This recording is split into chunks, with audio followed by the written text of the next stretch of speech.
Hey everyone, Greg Mescala here. Thanks for joining us. More at home with USA Water Polo. This week, it's all about returning to play. And as we said in last night's discussion, and we'll say it all week long, I want to remind everyone that we know, depending on where you are around the country, you're in different stages of getting back in the pool. Some of you are already back in the pool doing something that looks kind of like water polo. Some of you are just back in the pool, you're swimming. And some of you are not back in the pool yet at all, and you're really anxious to do that. So we know that's where we're at around the country. If you're not in the pool yet, we hope you can get back in soon. We feel your pain. But this whole week, it's all about discussions to help that return to the pool and that return to the play of water polo be as successful as possible. And we have some great experts with us all week long.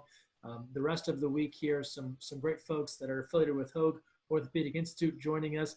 And today we have two professionals, one that works with the women's national team, and then one that works with Hoag and ProSport, helping to join us. And I'll ask them to introduce themselves right now, Sam and Larnie. Sam, can you say hello and let us know a little bit about you and what you do?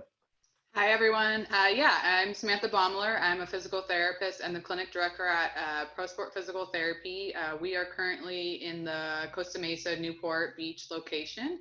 I am about 10 years out since I graduated. I'm a local grad from Chapman. I have a history of graduating from San Diego State athletic training.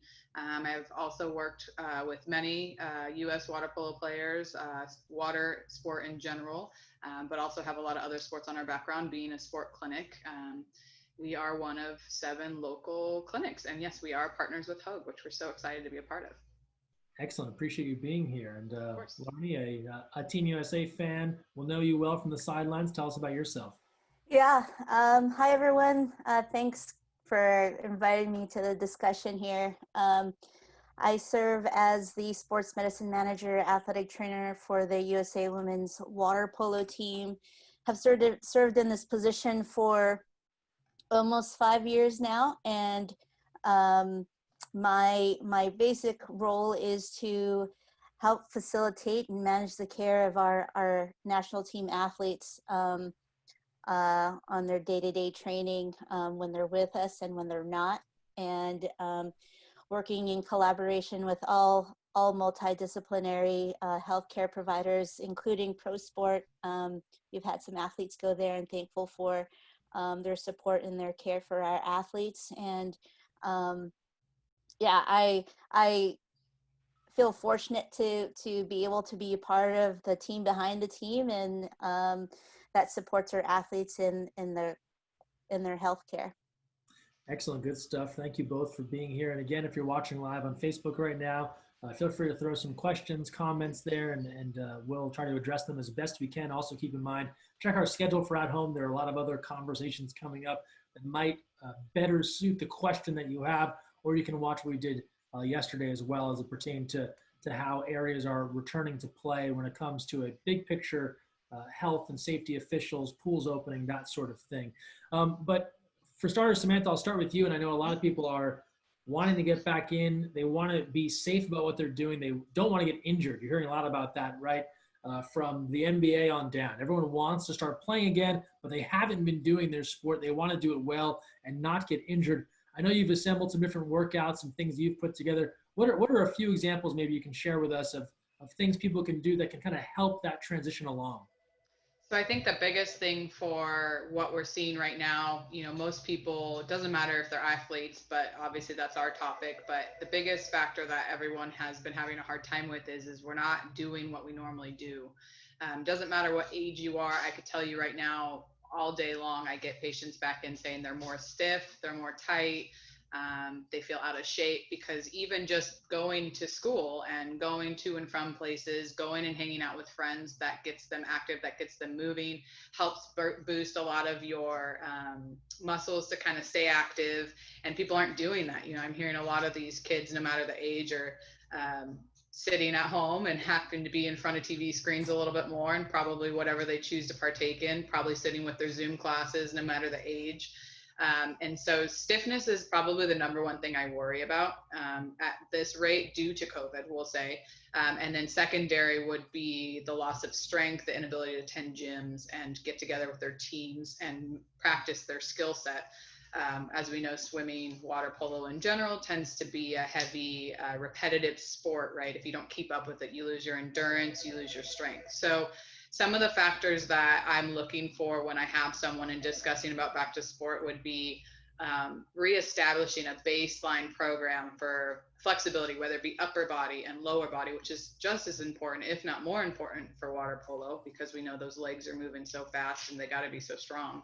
And then also reestablishing the small muscles that give you that stability to allow you to continue repetitive motion without injury.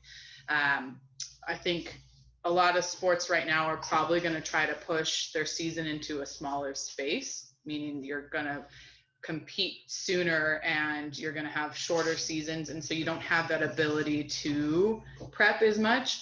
And so a lot of the exercises that I kind of really push is static stretches you do on your own, simple exercises. A lot of the stuff I give is more or less stuff you could do on a bench on the side. You could do it on the pool deck. So I'm going to show a couple real quick for you guys. Just my basics, stretching. It's with a foam roll. Everybody can buy one off Amazon. I know everyone has Prime these days, especially due to COVID. So you can pull those up and put it on the deck. I'm sure they're waterproof. If they're not, we'll buy you a new one. So I'm going to pull that up right now and show you guys kind of one of the main slides that would be good. And there's a couple videos attached to it. So let me share my screen for you guys real quick, and then we'll get that going. So let me do that real, and bear with me, everybody. I'm working on my technology skills. All right, so it should be from your current slide. So let me take you through. So two of these exercises I love. The first one is the biggest one I give to all of my overhead athletes. It actually doesn't matter if you're in a pool or not. And the reasons being is, guess what position everybody needs to be in for water polo when you're throwing a ball, right? Like that. So a lot of times with all this sitting and all the activity that we haven't been doing, our arms get really tight across the front. So I like this video. It's very subtle. She's not going to move a whole lot. She's basically just going to hold that position, and then she's slightly going to turn away. That's going to allow the front of the chest to open up. I want people doing this on both sides. I want them doing it for long holds, 30 seconds to 1 minute. And really kind of trying to improve all of that flexibility through the front. The second one I really, really like because it's working on those lats, which I will try to not talk so overhead a little bit on muscles, but you can tell that that's a big one when you're swimming in the water, get that arm flexibility. And so this would be a starter for what I would essentially have people do.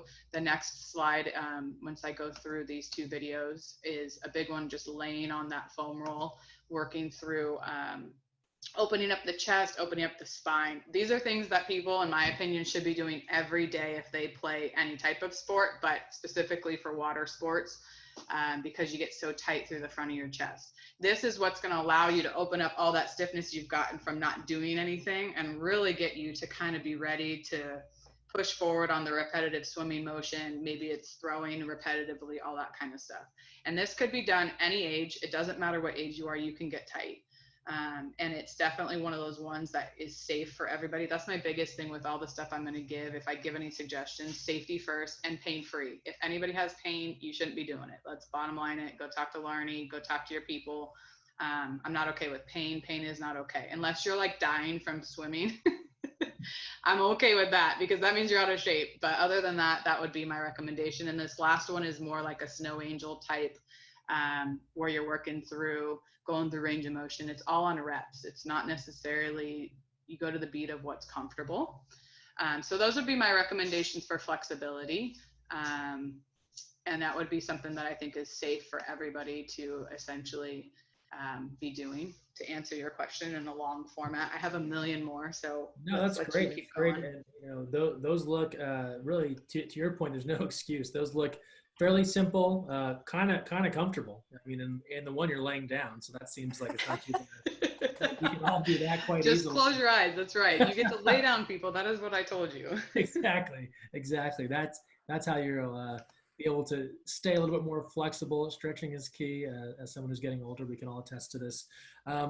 We'll come back to some of those. Larnie, I want to pass it over to you. You're working with the women's national team now as they work their way back into training, right? There's still not anywhere near a practice that you might see the team normally do, but what were the big things that you were talking to the team about on that first day or as they were starting to get back in? Because there's no more motivated group than a bunch of Olympians and Olympic hopefuls. They, want to get right back to 60 miles an hour. How do you temper that? Yeah, that's super true. I think a couple things is, um, I think the motivation that they have when they're all in the pool is more of competition, and they're super competitive. And so in that nature, they're gonna want to swim fast when they're in the pool with their teammates. And so I think a big message is, we have an understanding that people are coming from different places, and I think there's a learning of knowing where they are themselves, because everyone had access to different things, whether they had access to a pool or they had access to weights, to be able to load their body a certain way, or they may have been invested in a different type of physical activity like running. So there had to be an understanding of where people were coming from. Our strength and conditioning coach, Tim Polo, devised a program in which our athletes would be able to be active 5 days a week, 6 days a week. And so I'd say a majority of our athletes were able to do that again with what they had.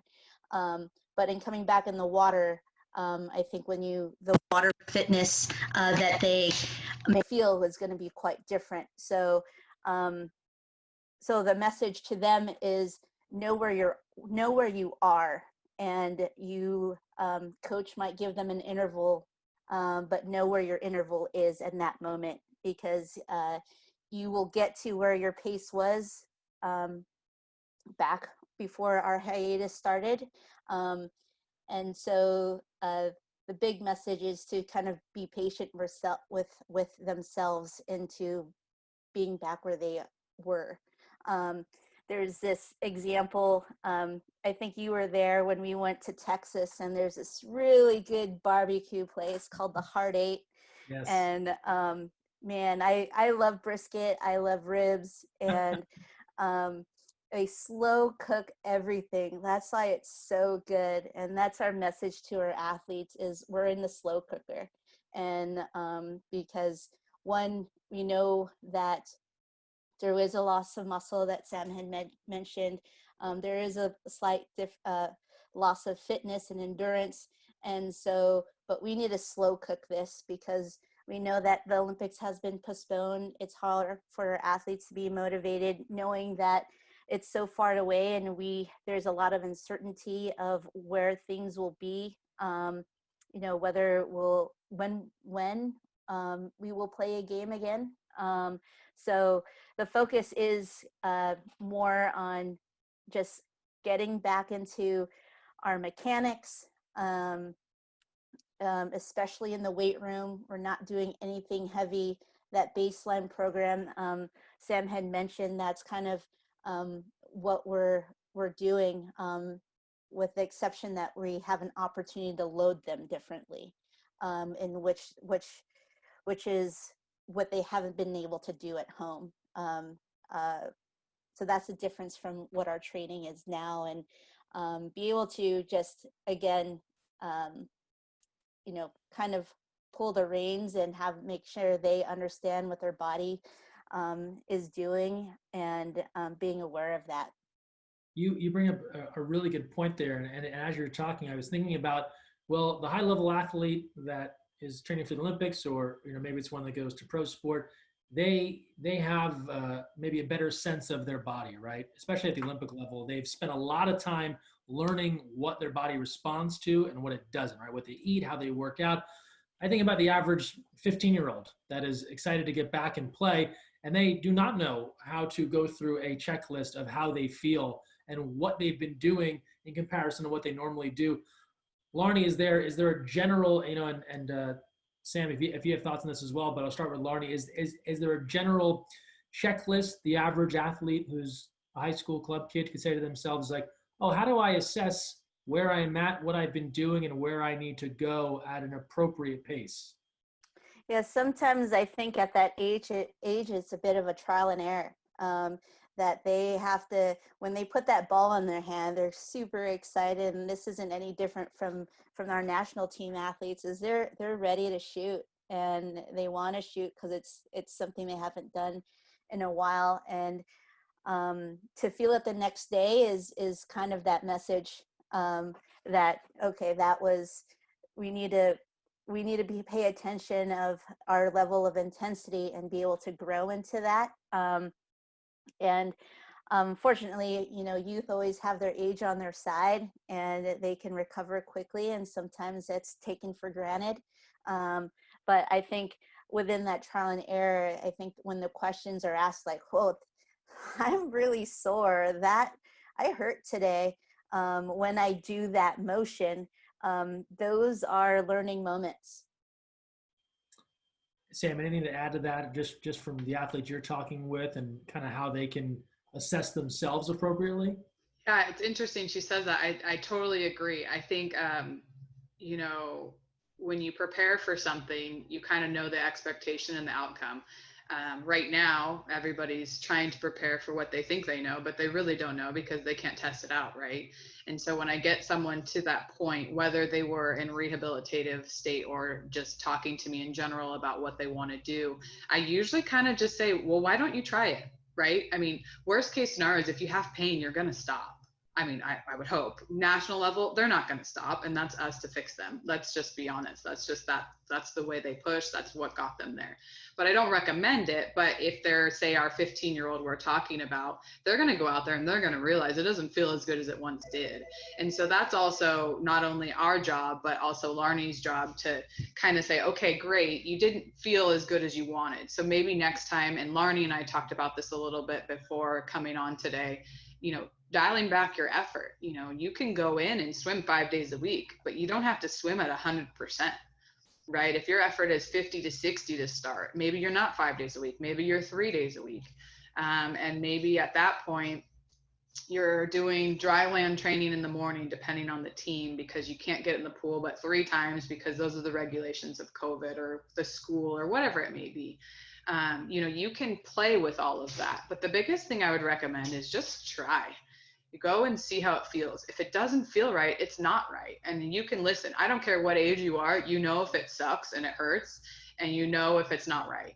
And I think that's my usual recommendation. If I have any kids in that are like, can I try this? And if I think, obviously I'm on a rehab perspective, if I think it's appropriate at that time for where they're at rehabbing, I'm like, well, let's try it. I mean, worst case scenario is you're in for 5 minutes, it's miserable, and you're out, right? So I would encourage people to not be afraid to try, no matter the age. If you really haven't done anything, you're going to be sore and you're going to have that. But best case scenario is we get your baseline, and then you go and talk to coach, or you talk to mom and dad, or you talk to individuals like Larnie that you have on service, and see, okay, so where do I go from there, right? So then you're dialing back, okay, I can't go 80%, I'm going 60, 70, and 4 days a week was too much, I'm at 3.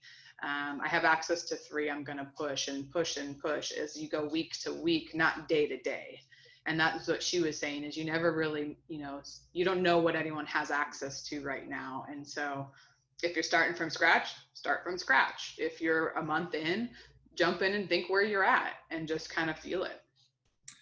Larnie, you were talking about kind of setting expectations with the national team, and you're in a scenario where there's a larger staff, there are multiple coaches, there's yourself, but most of our clubs that are going to get back to it, you're talking about like one person, maybe 2 people that are in uncharted territory, right? They know how to coach the game and maybe coach fitness to an extent, but they haven't had to kind of set these expectations coming off of a long sort of stoppage in play.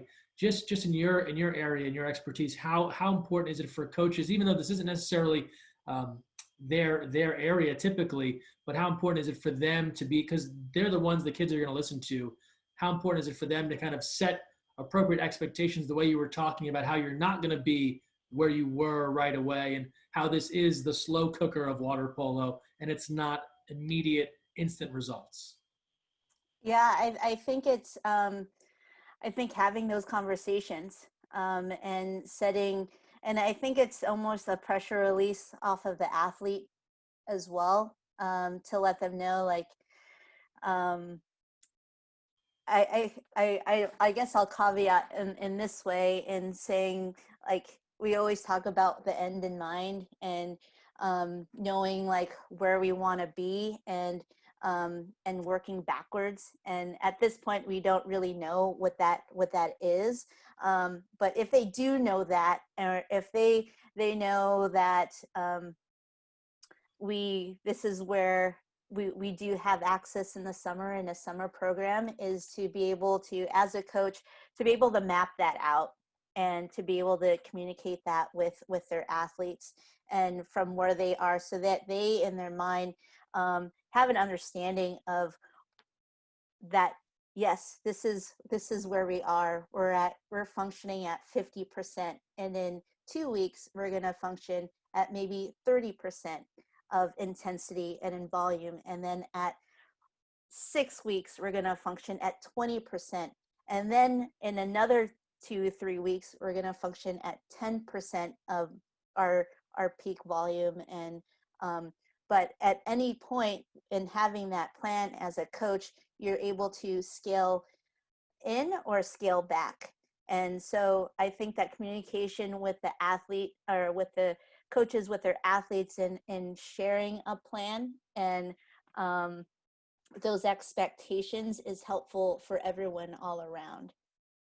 Sam, you showed us a couple of workouts and just movements really earlier. Let's maybe go back into some of those, what the progression would be after that, after some of those initial movements, and where you might take things as you're kind of advancing on. So for a lot of the time, I mean, I obviously, if I had the world and the plethora of showing all the exercise I have, for the whole body, I think it would be great. It's just not feasible, or maybe a safety. One of the things that I always recommend with a lot of my overhead athletes, though, is a warm-up program, and those are usually TheraBand based. Super easy, tie it to a chain link fence, and I'll show that exercise real quick. A couple of them, there's like 5 that I do. And the great thing is this isn't just for water polo. It could be for swimming, could be volleyball, for example, it could be baseball, all that kind of stuff. So I love it. It's one of my go-tos. I give everybody these exercises. So let me walk you through. There's 4 or 5 different videos that I would show for just the warm up in general. And that's this one where it's really cool because I like it because you could put up a bunch of bands on a deck, and you could have some guys hop in the pool and warm up, hop out and do some of the warm up and the arm workout and all that kind of stuff, really focusing on shoulder blade and rotator cuff type muscles around the shoulders. And then those kids can jump in and swim, and the other ones can jump out, and you can kind of rotate, and it doesn't have to be, this set rigid type exercise. It just becomes their routine. So let me share my view real quick for you guys. And then I'll pull that one up real quick. But I like them because I think overall, most individuals find it very comforting, pretty easy to do. So what you would do is tie the band. So we have a TheraBand wall in the office. It's super easy and awesome, so we're blessed. But you just tie that band to excuse my language, but I think it's like a carabiner is what we use. I don't know how to pronounce it. But anyways, you link it on the fence, and you could take it with you. So if coach had 5 of these bands, you buy them off Amazon. Not that I'm sponsored, but it's really easy. And you just link them up to the fence. And so this first one I'm going to show you, she's just doing external rotation, fire that rotator cuff up. You could do 10 to 20 depending on the athlete. Simple, it should be pain-free, no issues. That's a light resistance band that comes in all different colors to make it harder. So obviously the different ages, you do this for a national water polo guy, he's probably going to be on a blue band, but he's doing the same warm-up as a 15-year-old on a yellow band, because guess what? It's the same dang muscles. It doesn't really matter. And so the second one is going to be internal rotation of the shoulder. Typically I would put a towel under elbow. I figured that was probably asking too much for a on the deck fly. So I just left it at this, and it would be more than capable. I had her fix her shoulder. She was letting it kind of come in a little bit too much. And then when you look at This third one, this is one of my favorites. It goes into a high row. It'll be a high row, and then you'll see her do a couple sets. She's going to do a high row, squeezing her shoulder blade, and then eventually the next one she's going to do into a high row, and then she'll go into almost an externally rotated position at shoulder height, and then she'll do a couple of those, and then the third add-on of this is she'll go into a high row, she'll go into external rotation, and it should be the next rep she's going to actually go into an overhead press. I like all three of these specifically because it really shows how to use your rotator cuff muscles control with your shoulder blade. These are great prep exercises. They're not supposed to be to the point where your kids are literally like shaking their arm out dying. They might initially, because we're going to assume some of them are not quite in the best shape. But you give this to any level. I have high level professional baseball players. I'm teaching this to them with a higher level band, and they're expected to do it before they go to practice, before they play in a game. You do it for a 12-year-old kid, they can do it just as well. You're just going to have to control how the function of the arm moves. The next slide, I'll show two more. Let me get through these ones because it kind of double plays them. So these two I like because they're kind of similar to a swimming position, but it also is working front plane and backside control of the shoulder and coming all the way up. Forgive the shakiness. We were having issues with the way the band was attached to the wall. But typically it should be pretty smooth. You're working in a multi-plane, you're pulling down and in and then pulling up and out. The second one is going to be the opposite direction, which you're just working on that ability to kind of pull through resistance, which is very similar to having to swim through water, correct? So these are my go-tos. These are what's going to help you warm the body up to get in the pool. And those would be ones that I would absolutely 100% push as a starter for all these coaches to feel like, okay, where do I start with these kids or national level to get them so they start this fresh start of training the right muscles to get them in the pool and hopefully prevent injury because those muscles are already woken up to allow them to fire. One thing I noticed with swimming, and not to go on too much of a tangent because I have a million soapboxes for every sport, let's be honest, but is the transferring of how we do things in the water and how we train on land. And I love land training. I highly recommend all levels, all ages do land training because it does transfer. It just doesn't transfer the same. And so when you get in the water, you got to be able to use your shoulder blade, but use your shoulder blade the way these exercises ask you to do it. And that's a hard transfer for individuals, especially younger. Not necessarily at the US level, that we're correcting because they've moved wrong for too long. The kids that are young, we're just training them how to do it. And so a lot of times I might say, okay, when you get in the water, think about that shoulder blade like we did on these warm-up exercises. Think about pulling that shoulder blade back and think about using it similar to how we do these exercises. And it'll make them stronger and it'll make them swim better in the long run, but also it'll prevent them from getting injury because they're allowing the body to move efficiently like it wants to and like it should have from the start. So those would be my recommendations on, simple kind of talking about Larnie and really figuring out how to get them back, but not overdo it, especially with like effort and getting them back to where they need to be, I guess, is the right way to start. And like I said, not 100% foolproof, but you could feel pretty confident in giving these to almost anybody at any age, as long as they're doing it pain-free.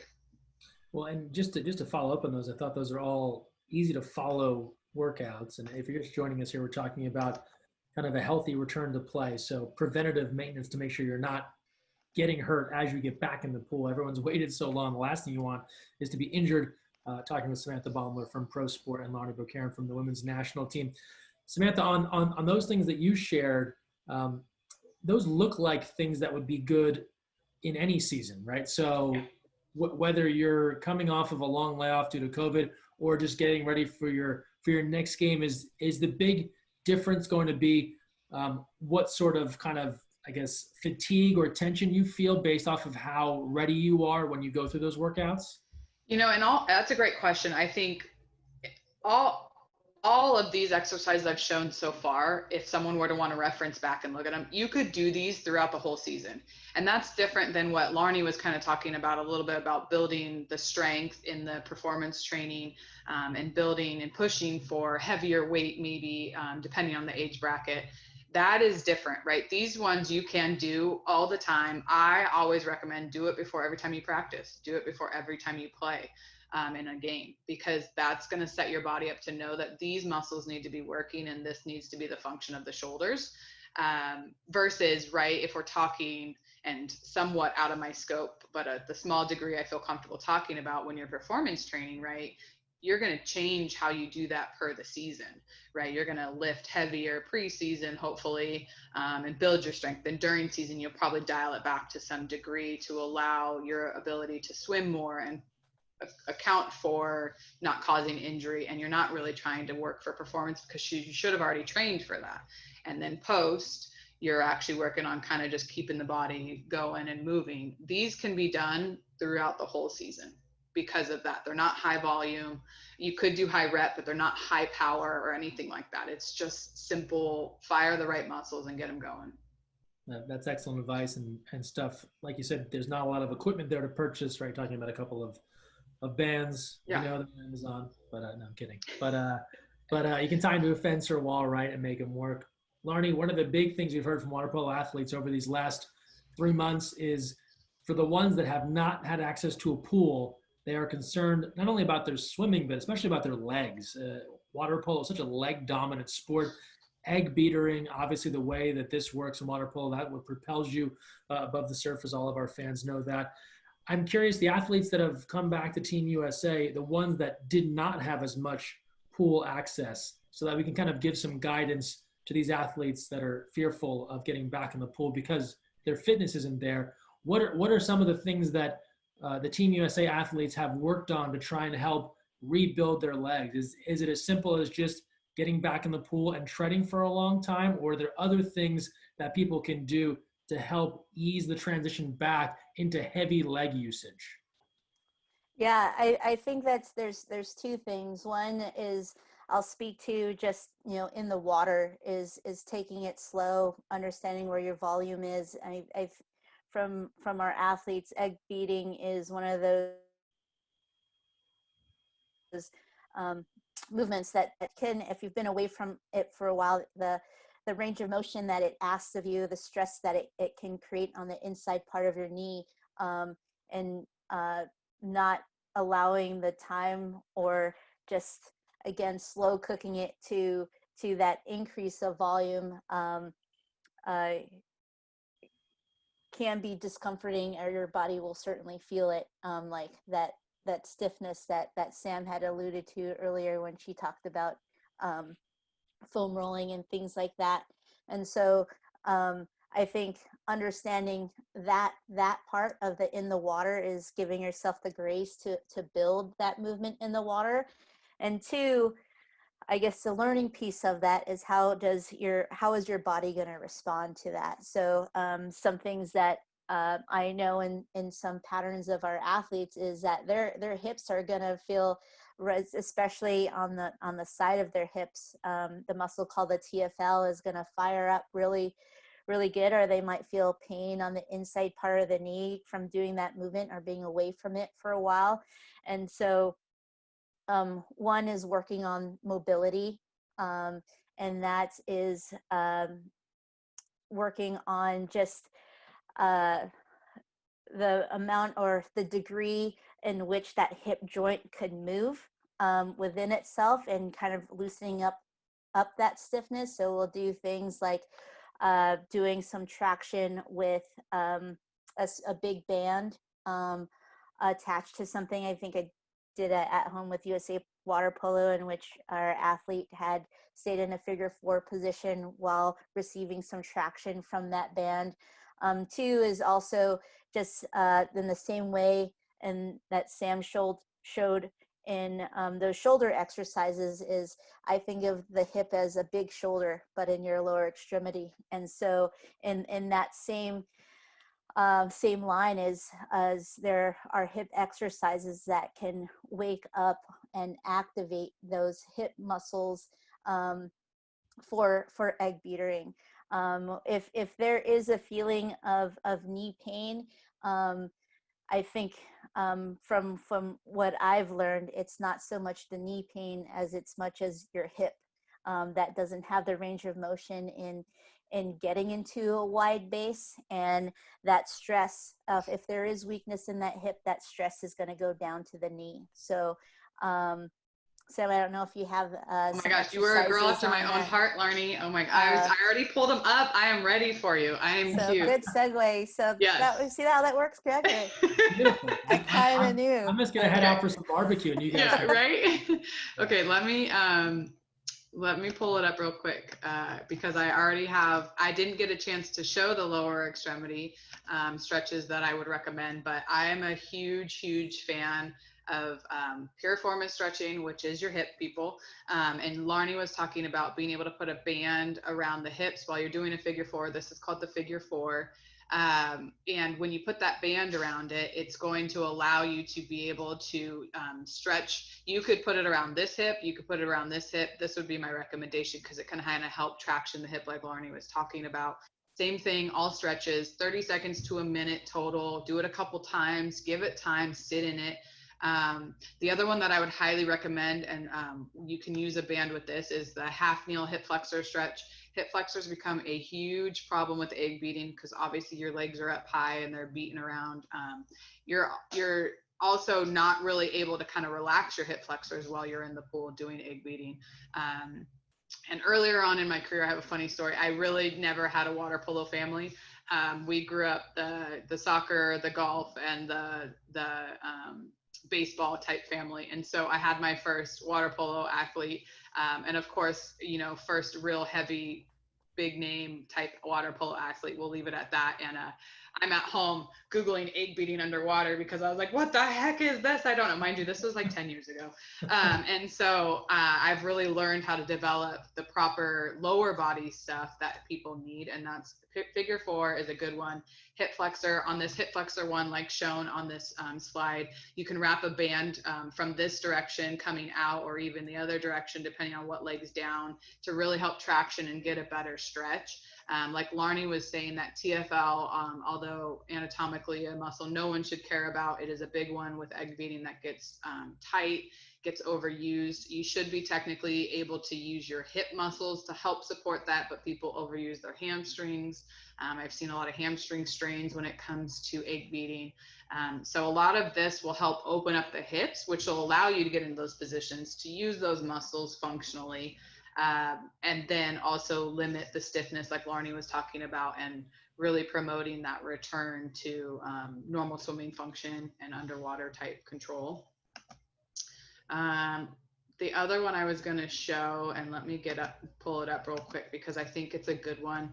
Everybody hates these, but everybody knows them, and nobody likes to talk about them because they just pray that they're not going to actually get them as exercises. We call it glute prep, and unfortunately they're torturous on your glutes. But why we like them is because it forces you to have to use your butt muscles. And when you can use those muscles, it looks like I'm already sharing it. So let me go through real quick and find the right slide. I apologize. It's all the way at the end. Here we go. Okay, so let me move.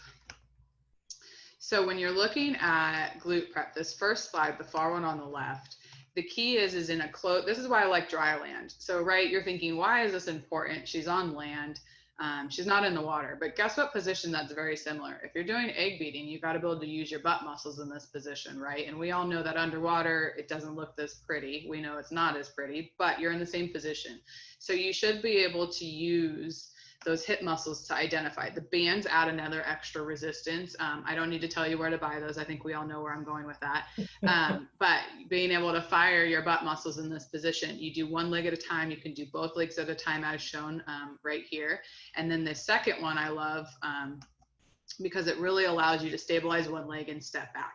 that's going to get your glute muscles in a kicking pattern too, right? When you take your leg back like that, if you were to simulate a swimming stroke, you're actually in that same position, have to use those same kind of muscles. This is huge. Any athlete could do this. We all don't use our butt muscles enough, in all fairness. I could say like 9 out of 10 patients that I get, no matter their age, injury, sport, could use this exercise. In fact, I give it a lot of times for like shoulder injuries, because most people don't have strong glutes, and you need glutes to be able to swim and be able to egg beat people. So that's important. This one would be my last and final one that is a monster walk. There's also a sidestepping slide, which is not on here. I can find it for you guys and play it. But this allows to work a little bit of hip flexor too. And then when you come backwards, you're also using that hip extension, which is huge for swimming. These are like golden for dry landing training, and anybody could do these. Now, you watch a 12-year-old do this versus our national team athletes do this, it's going to look a little different. We're going to have to control it a little bit more, and it's not going to be as great. Typically, when they're younger and it doesn't look like they're controlling it, I would drop the band around the ankle and just keep it around the knees. Kids tend to do better with that and are able to control, but it's not as pretty, let's be real. So, but I definitely feel confident that anybody could do it without having extreme pain. And that would also avoid what Larnie was talking about, that medial knee injury that is pretty common. This allows you to get stronger in areas that's not going to put more stress on the medial knee. So that is what I would recommend. And they are killer. I hate them. But they also sound helpful. Yeah, I mean, if you have another 1 or 2 leg focused exercises, only because it is such a pivotal part of water polo. You ask anyone that plays at a high level, right? They'll talk about their leg foundation. While you're looking for that, Larnie, I just want to ask a question to you. We talked earlier, both of you were talking about the idea of try it, see what sort of pain you get, and then kind of inform a decision based off of that, right? You'll know when you're hurting. I'm thinking about the athlete that aspires to be great, right? And they really want to push themselves, and there's that feeling like, well, hey, if it burns, it means I'm doing something, right? Like you're feeling something. Larnie, how do you balance those, right? There's the pain that means that you are building muscle or that you are increasing your flexibility, but then there's the pain that means this is not great for me right now. How does a younger athlete figure those out? Yeah, I think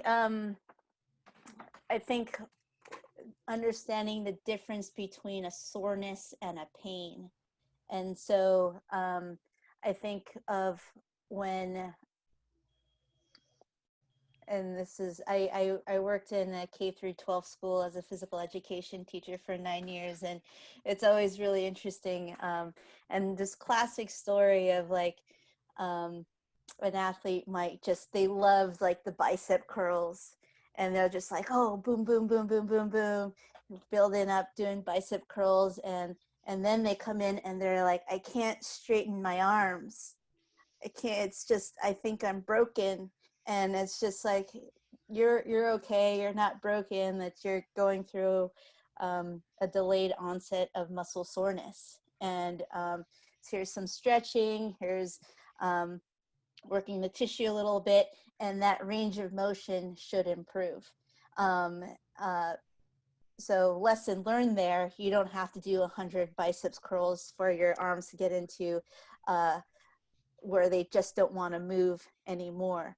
But in the event that they're doing an activity and they are unable to improve, there are signs of pain at night, there's signs of swelling, there's signs that within the next 3 days, the range of motion doesn't get better.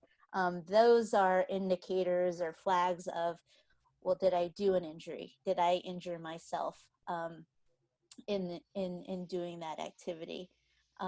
So that's just, working with younger athletes is trying to define,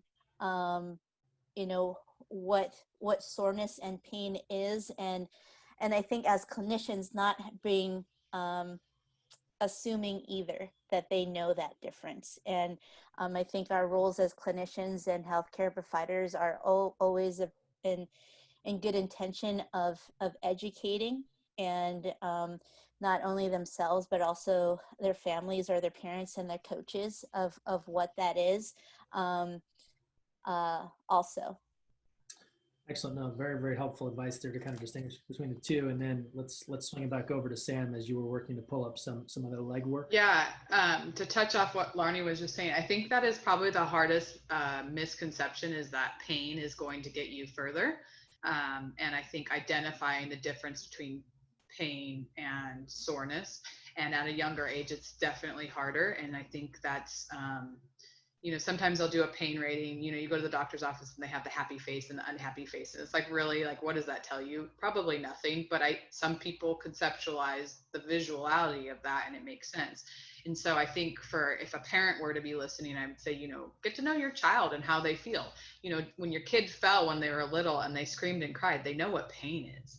Right. And so if your kid's 15 and you're trying to teach them, okay, is this good pain or is it bad pain? If they stretch, does it feel better after, and stuff like that? And you can kind of manipulate how their pain is. I think it's very hard as a parent to understand and not just assume they're faking it or they're making it up because they kind of want to just get out of certain things. It's very, very hard. I think the more and the better your kid, and worst case scenario is reach out to people and see what their advice would be. If you happen to know a physical therapist or an ATC, or talk to coach, hey, do you think this sounds about right? There's no second, you don't want to second guess it, because you don't want to push your kid into pain, but you also don't want to fall privy to that, like, that element of my kid just needs to work a little harder, because it happens and everybody's different. But to go back to one other exercise that I love for getting your butt firing, excuse me, I couldn't find the right words there, but is bridging.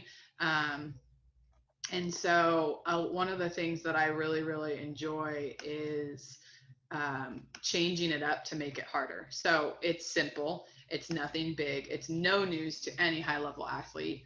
But the biggest thing is being able to squeeze your butt and lift. The reason I like this is because you're also working with a bent knee position. Once again, if you turn this person inside a pool doing this exercise, what does it look like? Kind of similar to egg beating a little bit, right? The difference is they're able to push through their heels, but that allows them to feel their glutes better and incorporate their hamstrings, which are all equally important. In this position, you're also not able to use your hip flexors as much, which also would be what someone would want to use in a pool. This one can be easily made harder.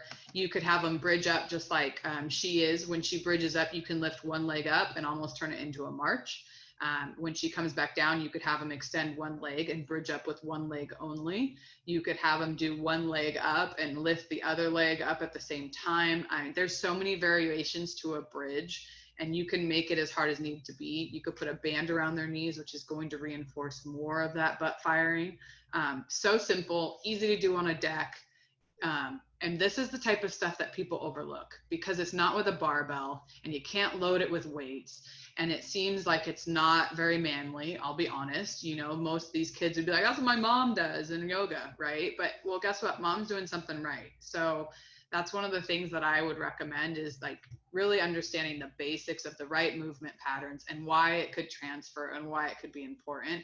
And that's kind of the fight that we have on our end. Larnie was talking about how it's kind of hard to differentiate like pain, all that kind of stuff, and how to explain what you do. We spend most of our day in our office explaining why this basic exercise is so important and why it's going to get you where you need to get. We have a performance side to our component and a lot of our speed and agility classes and our strengthening classes with these kids are doing just this, simple bridges and just doing variation. Maybe you add a weight plate to their belt and they're lifting against resistance, right?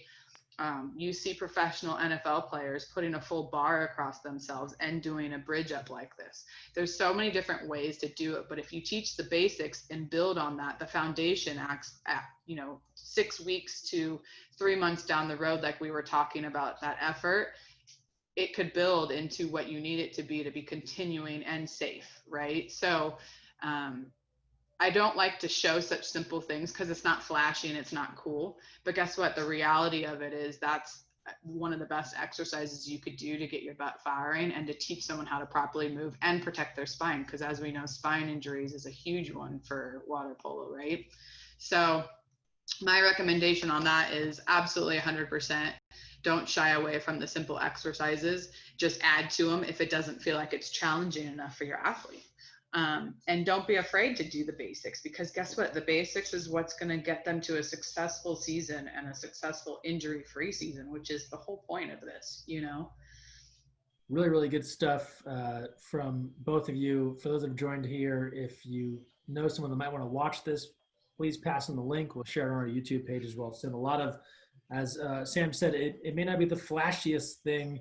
It's not going to be on America's Got Talent, but it will help you get back in the water and be a bit more flexible, be a bit more healthy. Same goes for some of the stuff that Larnie talked about as well. Just final thoughts here as we wrap up. I've done this with some of our talks in the past, but kind of your elevator pitch, if you will. You come across someone has trepidation about getting back into the pool, some bullet points they need to know, some things if you can leave people with nothing else but as they prepare to get back into the water or back into training. Sam, I'll start with you. What are just some main things you'd want folks to know? If you don't use it, you lose it. So guess what? You got to figure out how to start using it. You got to start square one. The other thing is build off your basics, start small, work big. Larnie touched on it a little bit, is know your end game. It's so sad, all these Olympians, right? To not go on another tangent, but they had all their prime, they were ready to go. And now they have a whole nother year to train. Sit back, relax, reprogram and retrain and work yourself back up to that. It's no different than these kids that haven't been in the pool. They got to start somewhere. Where's your end game? Proper communication with families, kids, expectations, finding good resources to help them, and giving individuals the opportunity to get where they need to get is going to save a lot of time, a lot of heartache, a lot of frustration, and it's going to have a successful year for those kids to be injury-free, or those high-level athletes be injury-free. I would say now is the time to actually hear what individuals like us are putting out, because I think coming off of this whole pandemic, it's going to be the biggest factor is to reduce injury because of these uncharted territories that we've all been in without access to stuff. And so I think it's not a warning, it's a recommendation, and hear it, because it's super helpful. And if you guys don't know where to start, I would happily take an email and say, hey, I heard you, like, what do we do? And I can set you up with connections. I'm sure Larnie would do the same. I'm sure if you got the same call, we all know people in our lives to help guide coaches and guide performance coaches or whatever it may be, to really get your kid or your level of play, whether it be at high level, back to where it needs to be. Larnie, your thoughts? Yeah, I think, and this is a hard one, is patience.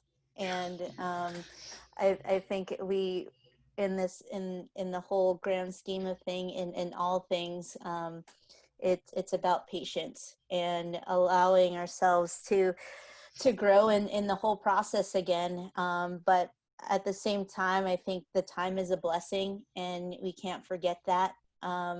Because we are given an opportunity and a gift to be able to start again. But I wouldn't say not from the bottom. And so to remember that, because I think we can fall into a dark hole and not be motivated and think about, oh, I was here 3 months or 4 months ago, but here we are now, and you've been given the gift of time to be able to work the process again. And so being patient with ourselves in the whole, in all aspects of growing in strength, and but also in growing again as a team, because we're living in a new kind of normal in which being able to socialize ourselves is different too. And so I think from this whole process is learning that it's another opportunity to grow, and another opportunity to be better in different aspects, and not just the physical aspects of it, because everyone's kind of is in the same boat, to be able to start from the beginning. Excellent stuff. Really appreciate each of you sharing your time. Larnie Boquiren, Women's Sports Medicine Manager for the USA Women's National Team, and Samantha Baumler with ProSport and Hoag Orthopedic Institute. Thanks for joining us here today. Of course. Thanks for having us. Bye, guys. Thank you.